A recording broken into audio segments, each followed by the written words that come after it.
Hey, how y'all doing? Welcome to our first episode of Your All Right Power Session, where we're going to be focused on motivating the community here and beyond, all positive things.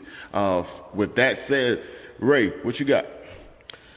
Today we have a special guest, a reoccurring guest, Stephanie Bradley Blue. She is a licensed therapist, clinician for mental health, and we'll be talking with her about some of the various things that are going on within the community for children and also parents when it comes to mental health due to the pandemic and a variety of other things that are going on. So let the folks know what you've been up to, Steph. Well, just like everybody else, I've been, processing through this time.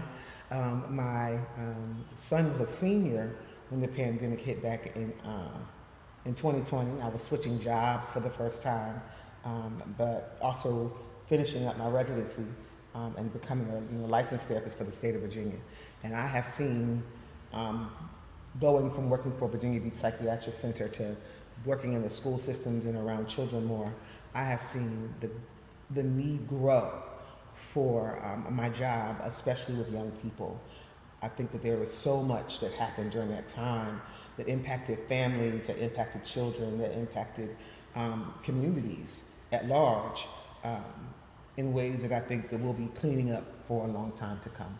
I completely agree with you, especially when it comes to the social interaction that was missed during that time. I know definitely dealing with my kids, I mean, it went from every day them going to school, interacting with everyone to almost non-existent, especially with those with their families that are out there who just moved to the location, military families, things like that. Your kids didn't know no one in the neighborhood, or no one at school, so they didn't have any friends, things of that nature. They went through their junior, senior year without any social interaction besides things that was online, and then virtual, and then they graduate, they don't have their senior prom, junior prom, the graduation, then they off to college, and we just drop them into that pool of, thousands and expect them to thrive. A lot of them, they did have a lot of resistance. The social interaction that was missed, it does hinder them at times because you just haven't had enough time to go through certain scenarios of interacting with your peers where you know how to maneuver. Imagine someone who finished the last 2 years of their high school and the pandemic. They didn't have prom, they didn't have school dances, they didn't have anything that you normally would go through when you're going out with your friends and having to negotiate those situations of, do I really want to go this far? Right. Is this the real right for me? They don't have experience. Exactly. You just took away 2 years of experience during their adolescence where they're learning who they are. Exactly, exactly. And they couldn't move through it. It's like, every culture has rites of passage. Mm-hmm. And I think in the shutting things down, certain rites of passage didn't happen for pivotal points in children's lives. 2nd to 3rd grade, there's a rites of passage. There's this thing where you kind of go from being the toddler to entering into being a youth or a child. Right. And there's a big shift educationally between 2nd and 3rd grade teaching and learning. Right. If you were home during that time, you didn't experience that particular rites of passage. Yeah. If you are a 5th grader going into the 6th grade, you're in class all day, and now you're going into the moving around and being. So every one of our 7th graders, the last time they were in school, it was elementary school. Right. So certain rites of passage just did not occur, and so as a result, there's certain experiences that they didn't have to help during the process of their development. And I think that is something that even I was just looking it up before we started talking, but the APA was saying that our kids' mental health is at an all-time, the concerns about children's mental health is at an all-time high. And what they're experiencing with mental health issues and disease and problems at this particular point is at an all-time high in this country. I definitely expect for the depression and the suicide rate to be at its all-time. Definitely, the crime rate has definitely went up throughout these communities because they're lashing out at everything through violence. That's their way right now. And you know, with the crime rate going on, these mass murders, mass shootings, things of that nature. But with that said, what have you seen mostly come across your desk? Ugh.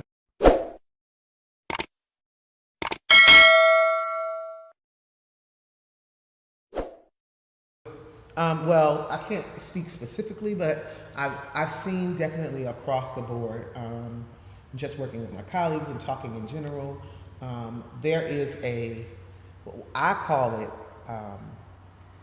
emotional regulation.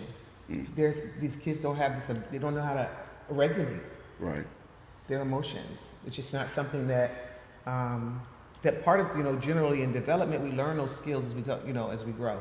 And we were already dealing with a group of kids who were way more sensitive.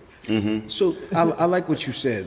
They're not able to regulate their emotions. Give the audience what your definition of regulating your emotions is. Managing, I guess, anger and fear, but go in depth a little bit with that. So developmentally, what happens is throughout our lifetime, we learned, not necessarily in the best ways, right? But Right. like your mama said, if the stove is hot, you touch it two times, it's hot, right? Right. And so you learn to understand certain skills. I can't do that anymore. Yes, ma'am. As you develop emotionally, if there are no skills put in place to teach you how to manage, if you and your brother get in an argument and mom is exhausted and she don't care, she's just gonna let y'all keep fighting and arguing and going in, and then something happens and then now you passing out on the floor and nothing happens to regulate that, and there are no clear boundaries in place, there are no clear safety nets in place, then you don't know how to process or pull back and implement skills to manage whatever that extreme feeling you're having. And every feeling is real. Right. Emotional intelligence. Yeah, Yeah, emotional exactly. intelligence. Yeah, the ability to make decisions while in an emotional moment. I'm angry, but I know I can't punch the person next to me. Or because I'm angry and feel the way I feel, I don't have to go to the extreme. My life doesn't have to end, and I don't have to write the note that says, I want to kill my teacher. Right. And I hate these students, and Right. I'm bringing a Right. gun. Like, no, there's nothing. And for them, it's a thought that they're having in the moment because of how they're feeling. You pour it out on a piece of paper, now you're in trouble. Did you really mean that? But there's Right. nothing to help you understand or regulate or process what you're experiencing and let you know that, okay, you can get mad enough to feel all those things, but what are you going to do with that? And it's not okay to say these things out loud. Yeah, and I know there's a lot of things out there to put these things in order and how to deal with that, but a lot of these kids don't even have that help at home. Sometimes leaving to go to school is their outlet.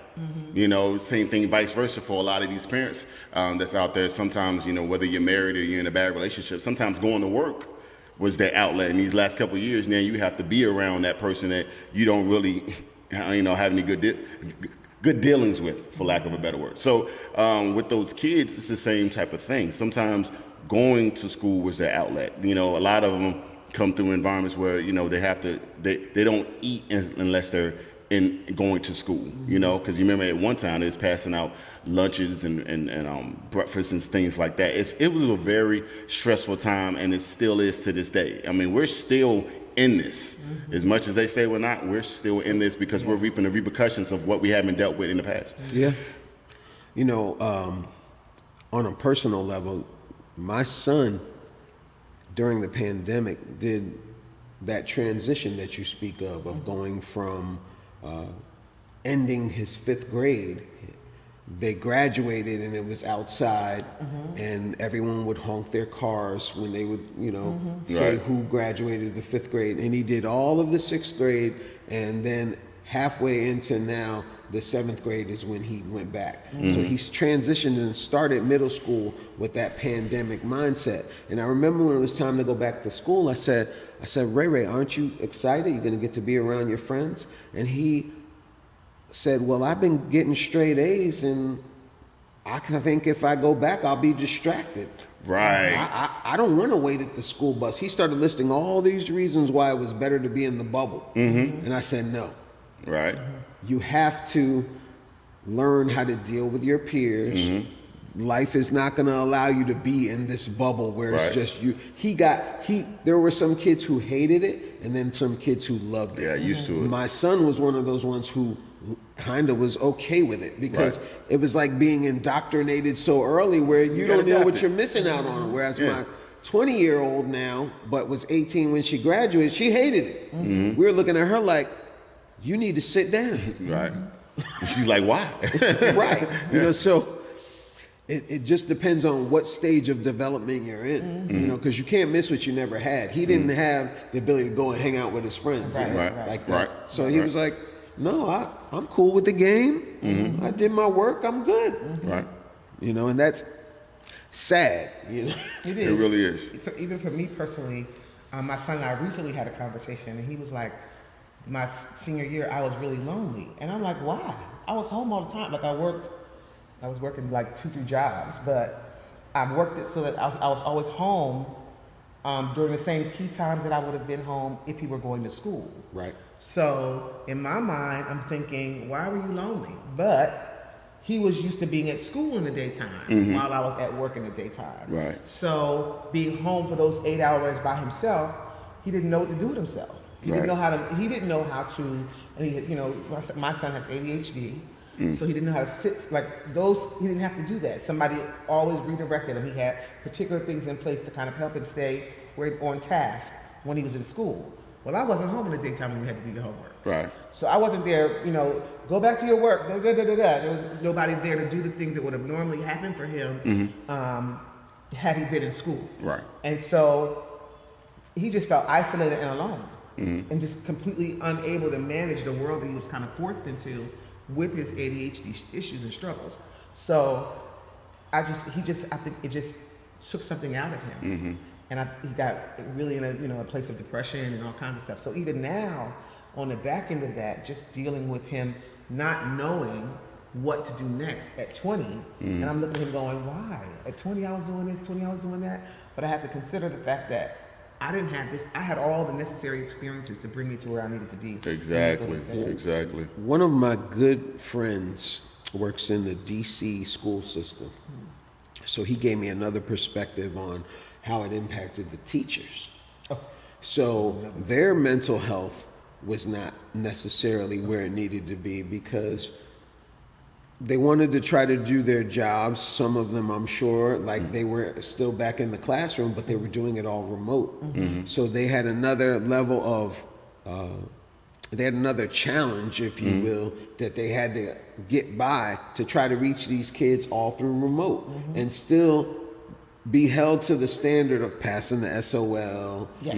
getting the same curriculum done on time. Yes. But you're not in all scenarios equipping them to be able to achieve these goals. It was kind of like, you know, going to the gunfight with a knife. Yeah, and some of them teachers, and my sister spoke on this, she said that it's already hard enough to get them motivated to want to learn at school. Now they're at home with all these different things that can grasp their attention and distract them, and you're trying to say we have to motivate them this way. Also, with that, some of these teachers had young kids too, so it was hard for them to adjust. Soon as they get off or while they're working, they got to run in and help their kid that's in first grade, second grade, third grade get their work done, things of that nature. It was just a lot, very, very hard on teachers across the board and professors across the board.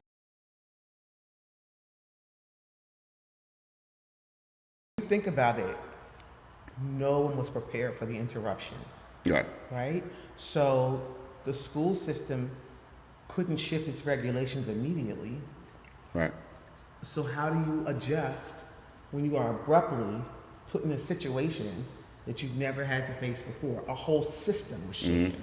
You know, we've been trying to get a system shaken and moved around forever. It takes hundreds of years. Yeah, and you're right we had about to do that. to a whole system in a matter of months. Right. In order to accommodate education, is insane. Yes. You know, the expectations, all that kind of stuff. So I can imagine what every person, every part of that system, because the only way for the system to work is that every part in it knows what they're supposed to be doing. Correct. Every part of that system was disrupted. Switching gears a little bit, still dealing with the school system, you have these kids now also, I'm sure, having anxiety in the localities where there's been violence and shootings. You know, that's got to be hard also for the parent, because it's just hard for me. I know every day when my son is on the bus or when he's in that school, he's basically in the care of other adults. Correct. 100%. His safety is in their hands. Yes.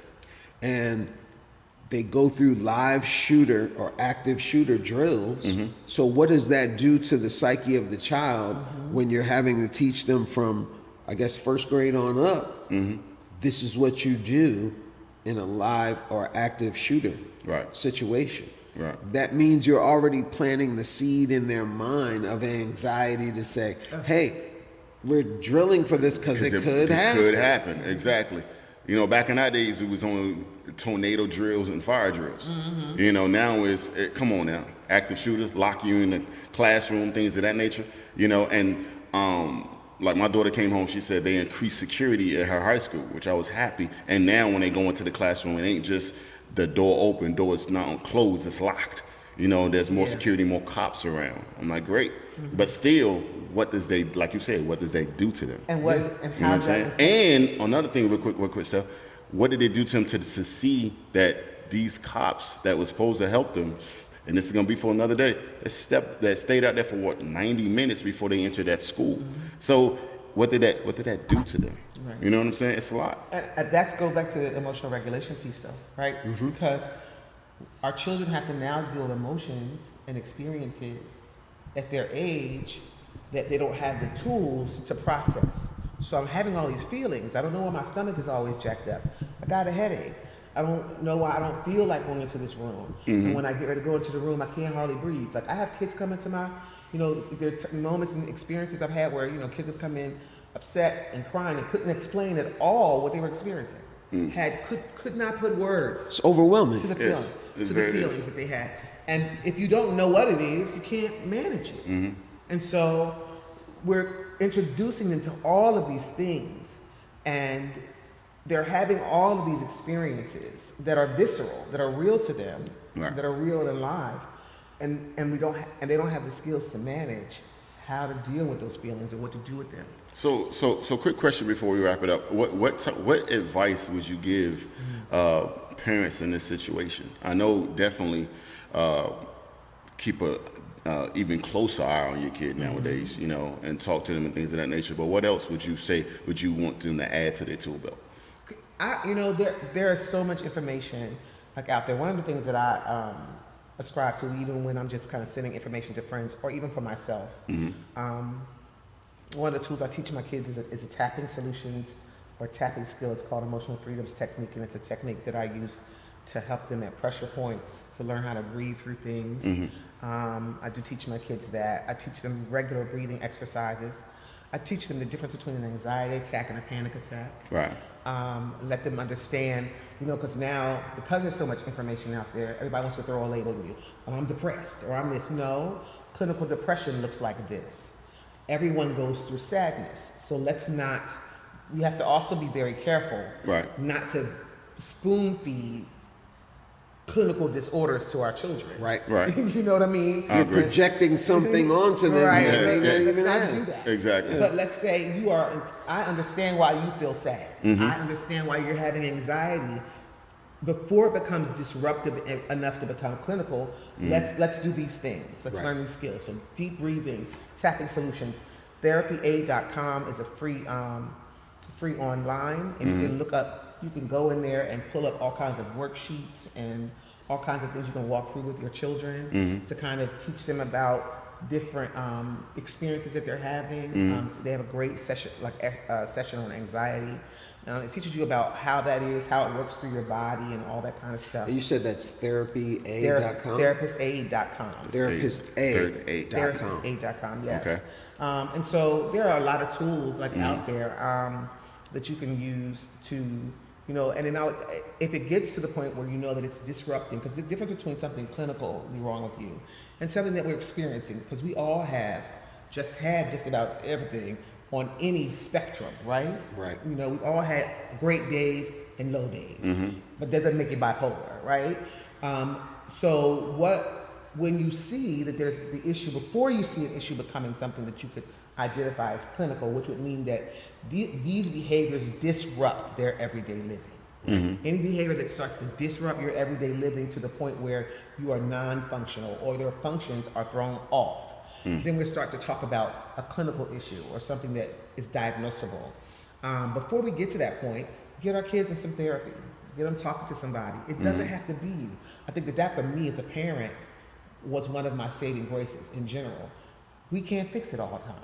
We don't always have the answer. So to be able to humble yourself to the place where, if you have a young man, these services, all right, and meeting other young men that look like them, that can help mentor them and process through things, trusting enough to be able to engage them in those relationships. The marginalized during that time became even more marginalized. Say that again. Say that again. Yeah, say that again. The marginalized people, in our culture became even more marginalized during that time. And so somebody got to go in and rescue. Somebody gonna go. It's got to be hands-on. You know what I mean? If we're looking for our communities who are less fortunate to come out of this process or space that we're seeing happen, somebody's gonna have to. It's gonna have to be a level of proactivity. That ranks up there with Black Lives Matter movements and stuff. Right. It has to be some level of proactivity if we're going to see some changes happen.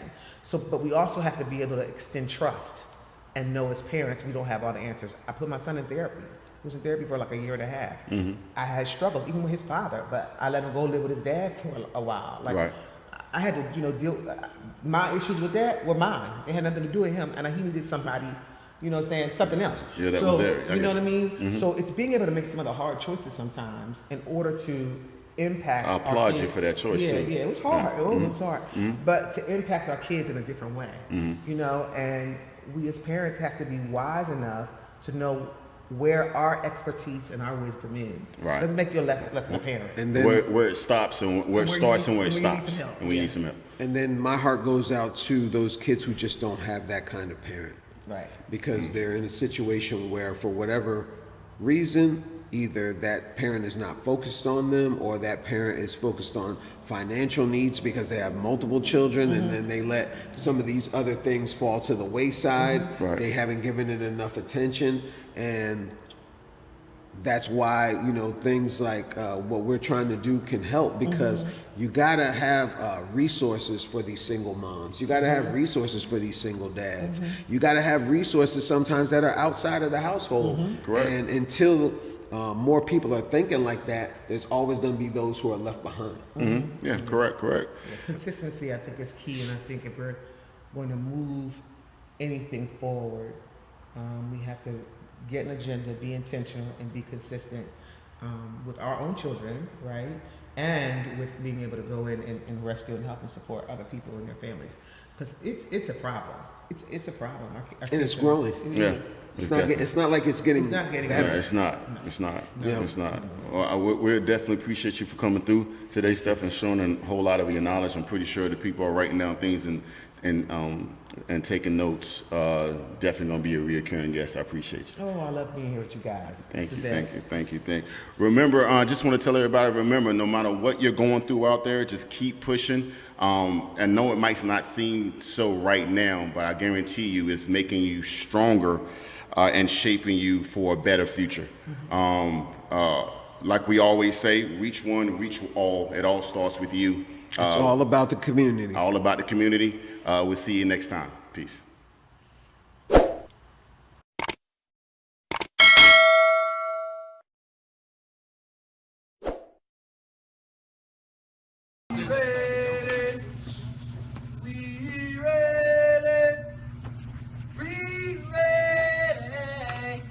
For y'all.